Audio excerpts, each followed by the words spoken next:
todo parecía claro. Hasta que dejó de tener sentido. Caitlin Clark levantó las manos con una expresión de absoluta incredulidad, como preguntándose, ¿qué acaba de pasar? Kelsey Mitchell deja caer el pase y de inmediato se nota que algo salió mal. Intentan encontrar una explicación, justificar por qué la jugada cambió en el último instante para que el balón terminara en manos de Mitchell. Pero basta con mirar el rostro de Caitlin para entender que algo no coincidía con lo que ella esperaba. La situación empieza a volverse extraña. Muy extraña. Porque la jugada estaba diseñada de una manera y terminó ejecutándose de otra. Y mientras la cobertura tradicional probablemente lo suavice con discursos técnicos y frases de conferencia de prensa, aquí observamos los detalles, revisamos la secuencia, analizamos las reacciones y prestamos atención a los gestos. Y lo que ocurrió en esos segundos finales dejó muchas preguntas sobre lo que sucede dentro de Indiana Fever. Miren la repetición. Caitlin Clark aparece completamente desmarcada. Acababan de ejecutar prácticamente la misma jugada de saque. Todo indicaba que el balón debía ir hacia ella. Tenía la lectura correcta, el movimiento preparado y la memoria adquirida de una acción que ya habían utilizado antes: salir de la cortina, recibir, ir a la línea de tiros libres, convertir los disparos y sentenciar el encuentro. Ese era el plan. Ese era el diseño.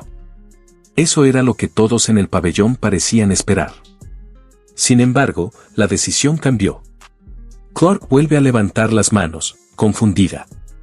Mitchell pierde el control del pase y la sensación de error es evidente.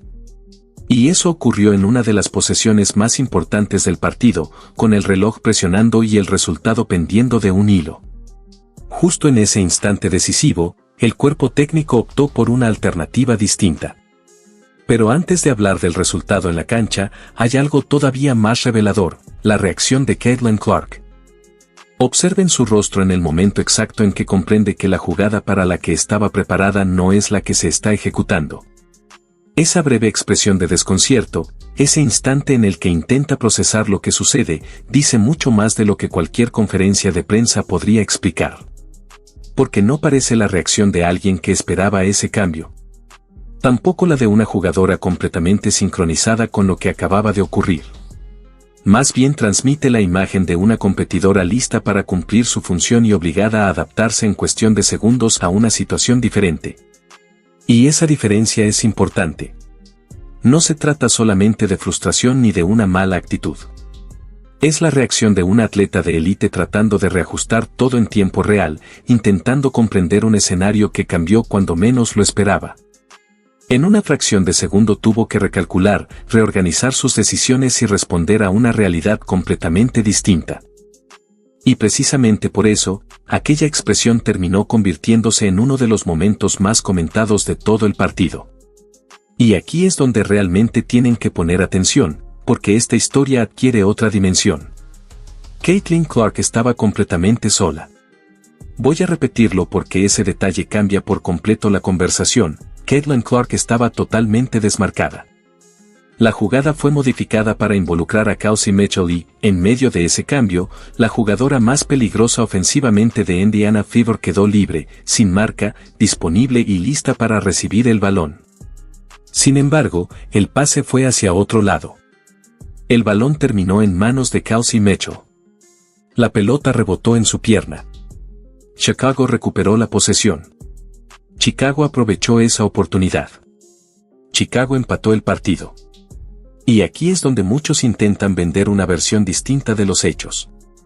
¿De verdad quieren convencer a todos de que esa decisión fue una muestra de brillantez táctica? Que sacar de la ecuación a Caitlin Clark en una jugada que ya había funcionado, una jugada que ella acababa de ejecutar correctamente, fue una especie de movimiento maestro.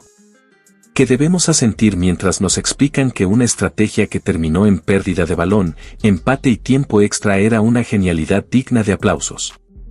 No. Esa explicación simplemente no convence. Pero hay algo que vuelve todo esto todavía más incómodo. Después del partido, Stephanie Watt se presentó ante los medios. Frente a las cámaras y los reporteros, destacó el aporte de Kelsey Mitchell y habló sobre la construcción del equipo alrededor de sus piezas importantes. Y entonces surge una pregunta inevitable. ¿Dónde quedó el reconocimiento hacia Caitlin Clark? ¿Dónde estuvo la mención de la jugadora que había quedado completamente abierta? ¿Dónde estuvo la referencia a la jugada original, la misma para la que Clark estaba preparada y que parecía ofrecer la mejor opción? ¿Dónde estuvo ese análisis? Simplemente no apareció. Y este es el punto que muchos aficionados sienten que se ha repetido durante toda la temporada. No importa la forma en que se presente o el contexto en el que ocurra, para ellos, el patrón siempre parece el mismo. Cuando las cosas salen mal, las críticas suelen apuntar hacia Caitlin Clark. Pero cuando salen bien, su protagonismo parece diluirse dentro del relato posterior. Clark volvió a responder dentro de la cancha. Terminó con 30 puntos, un doble-doble y 7 rebotes. Sin embargo, la narrativa posterior volvió a girar en otra dirección. Ahora bien, si la intención desde el principio hubiera sido involucrar a Mitchell y la jugada hubiera funcionado, existiría un argumento para defender esa decisión. Se podría hablar de una lectura táctica, de un ajuste oportuno o de la confianza depositada en una veterana. Se puede debatir esa postura, aunque muchos no estén de acuerdo con ella. Pero ese no fue el resultado. La jugada no funcionó. El balón salió rebotado tras el contacto con Kelsey Mitchell. Chicago recuperó la posesión. El partido se empató. Y la jugadora a la que decidieron no recurrir para ejecutar esa acción permanecía libre de marca, disponible y con el ritmo de alguien que ya había ejecutado exactamente esa misma jugada momentos antes. Por eso, para muchos observadores, no se trata de una decisión estratégica brillante ni de un ajuste magistral. Lo ven como un error de ejecución desde el banquillo, uno que estuvo muy cerca de costarle el partido a Indiana. Y quizá el detalle más difícil de ignorar siga siendo el mismo desde el principio: Caitlin Clark estaba completamente sola. Y aún así, el balón nunca llegó a sus manos. Pero ahora quiero llevar esta conversación a un nivel todavía más profundo, porque muchos aficionados casuales van a escuchar todo esto y dirán: los entrenadores cambian jugadas todo el tiempo. Así es el básquetbol. Los ajustes forman parte del juego. Y, siendo justos, eso es completamente cierto. Los entrenadores hacen ajustes constantemente. Es parte de su trabajo. Sin embargo, existe una diferencia enorme, una diferencia que realmente importa. No es lo mismo modificar una jugada porque la defensa te obligó a hacerlo, porque la cobertura cambió o porque la lectura del momento exigía una respuesta distinta, que abandonar una acción que ya estaba funcionando, contra una defensa que ya habías descifrado, alejando el balón de una jugadora que ya estaba completamente abierta por razones que aparentemente no tenían relación con lo que el rival estaba proponiendo. Una de esas decisiones es simplemente estrategia. La otra deja preguntas mucho más difíciles de ignorar. Y esa es precisamente la incógnita con la que gran parte de esta afición sigue lidiando. Que lleva a un entrenador a quitarle el balón a la mejor jugadora del equipo en el instante más importante del partido.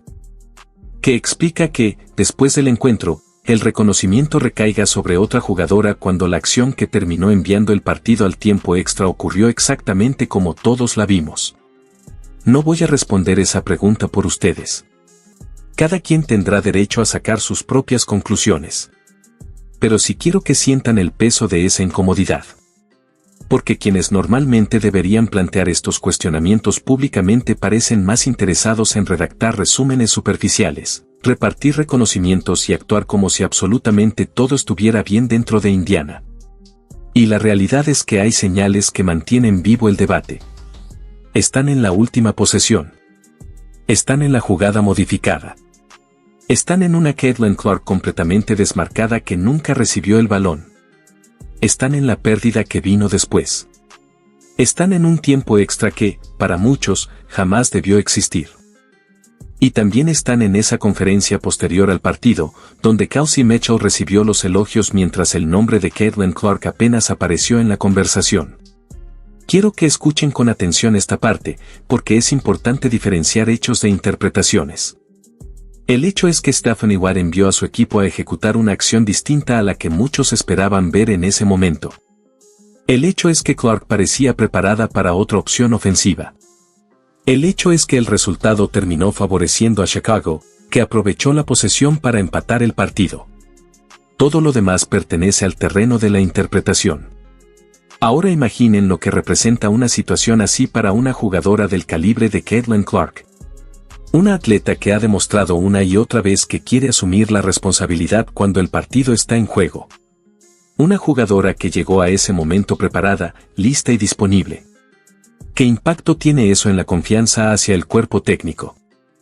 ¿Qué efecto puede tener sobre la seguridad de sentir que todos están alineados cuando llega la posesión más importante de la noche? Porque experiencias como esa dejan huella. Y las pequeñas dudas, cuando se acumulan con el tiempo, pueden crecer.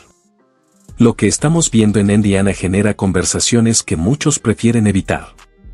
Estamos hablando de una franquicia que cuenta con una de las figuras más influyentes que ha tenido la WNBA en términos de visibilidad, atención mediática, impacto cultural y crecimiento económico para la liga. Y precisamente por eso, cada decisión alrededor de Caitlin Clark termina siendo analizada con una intensidad distinta. Para algunos, ciertas decisiones complican innecesariamente la narrativa alrededor de una jugadora que ya se ha ganado determinados momentos. Para otros, simplemente son elecciones tácticas que forman parte del deporte profesional. Pero hay un detalle que sigue regresando una y otra vez al centro de la discusión. La expresión en el rostro de Caitlin Clark cuando comprendió que aquella jugada ya no iba a desarrollarse como esperaba. Esa mirada se convirtió en el símbolo de toda esta historia. Para algunos reflejó desconcierto. Para otros, frustración competitiva. Para muchos aficionados, fue el instante exacto en que una jugadora tuvo que adaptarse en tiempo real a una situación que jamás imaginó enfrentar de esa manera.